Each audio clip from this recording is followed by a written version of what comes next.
made shots and did stuff, but when you look and you say that we shot what we did and we shot from the three what we did, they had a bunch of offensive rebounds, but we had 22 second chance, 22. 3 plays hurt us, out of bounds. 3 plays.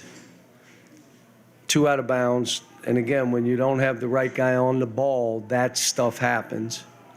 But the kids fought, and I haven't lost any faith. We don't have DJ.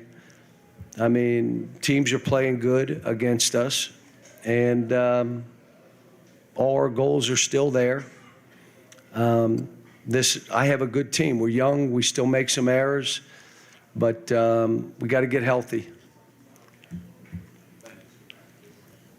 Cal, you knew Tennessee was going to come out and play physically. What did you think of the way your guys responded to that physicality, especially early on? Well, early on they were making every shot and doing it, which is fine. But we're down 4 at half.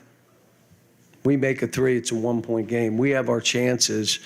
And again, I'll have to go watch the tape. There were, again, some stuff that went on, some shots that we missed. You gotta have a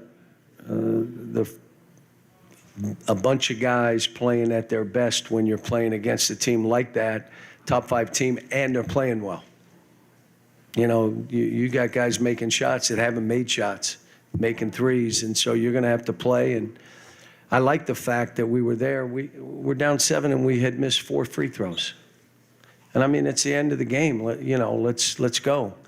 And so some of that stuff hurt us. I don't want these guys to lose any faith. Your confidence does get shaken when you're young. I thought Justin did a good job today. It's great to have him back in there where he can go. He did some really good stuff. So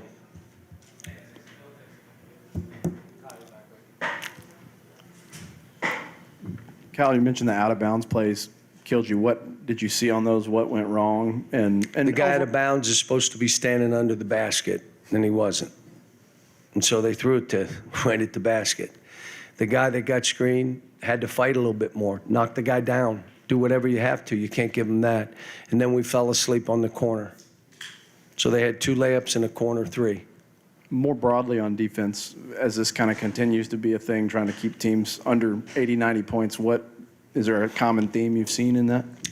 Well, some of it in this game, there were things that we talked about. You can't let this team get to the elbows.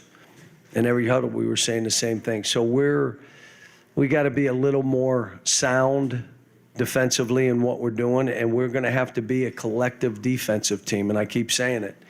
And if one guy stops playing, or it's going to hurt this group. But when we do it together, we can hold our own. But you got to rebound to start the game. Come on, there were, they had too many attempts, and just about each one of them, they scored a basket. So that's defense too, by the way. John, the last 2 games, Trey struggled a little bit. What are you kind of seeing from him out there tonight? I don't think he scored tonight. He struggled a little bit. We'll sit down with him and figure it out. Last game, I stuck with him way too long. This game, I just said, look, maybe it's not your game. We got to get you back.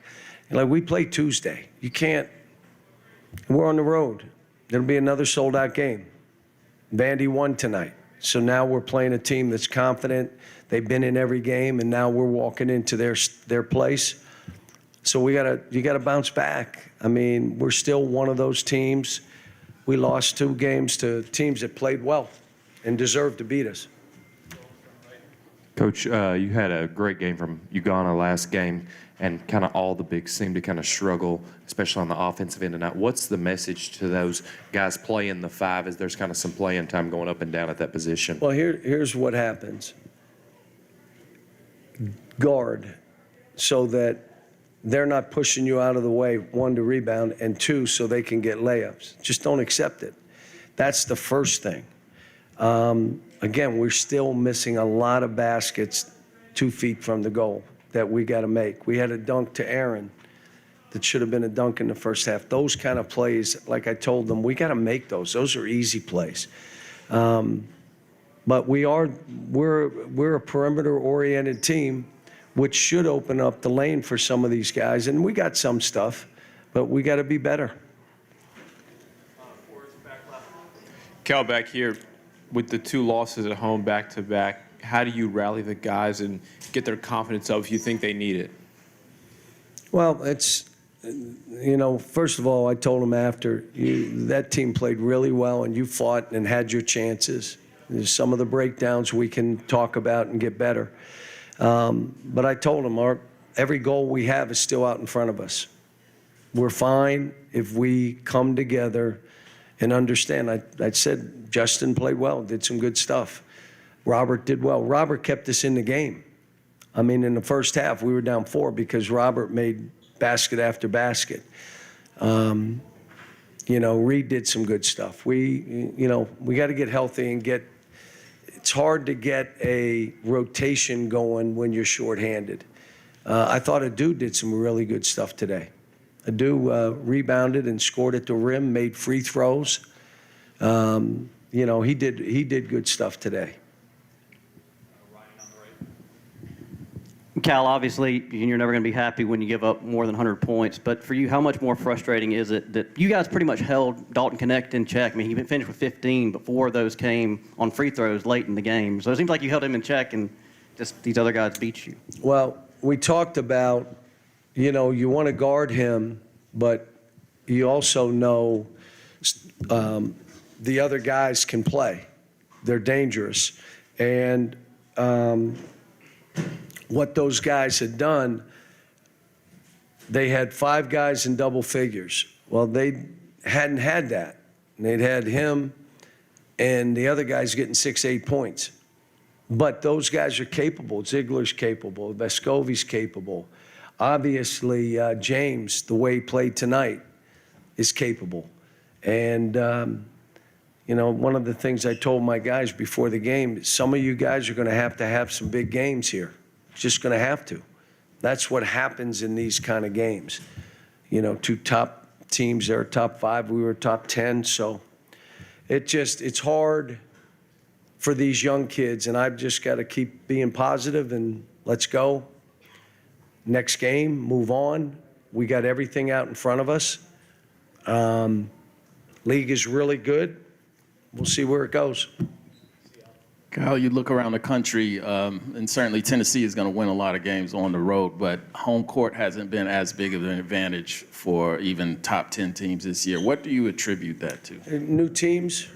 Most guys have new teams. We have a young team. We got the youngest team in the country, but most teams they're new teams. So when stuff hits, you're still learning who's what and what they can do. Some veteran teams may be better at it, but most of the teams, Tennessee is a veteran team. They've added 1 piece, and that piece is pretty good. But they're a veteran team, and but it's the same. Whether it be losing at home or losing to teams that are unranked, it's happening to everybody. So that's why I keep coming back to. I'd say today's game in South Carolina, but we were possessions away from all these other games. And that's why you just got to stay the course. You can't listen to the negative stuff. You can't listen to all the clutter. We're still a good team. And now we got to get healthy and we got to get back on track. But there's a lot of people that like to have my team. Cal, with DJ and the ankle, how much of this is trying to manage this now so it's not a problem in March, his health? Yeah, he's probably, I'd say, I don't even want to say, okay? But I'm expecting him to play sooner than later. And, but, he did the high ankle sprain, came back against Penn. And he's done okay. He's freshman of the week 4 different times. So it's not like he played awful, but need him healthy. And if it was really bothering him, we've done some things, and I think he's getting healthy. And, but it's like you all know, when he doesn't play, we don't win. You know that. I mean, and, you know, we can go crazy about this and it's that and it's this. Let's get our team together. We still got good players. Thank you.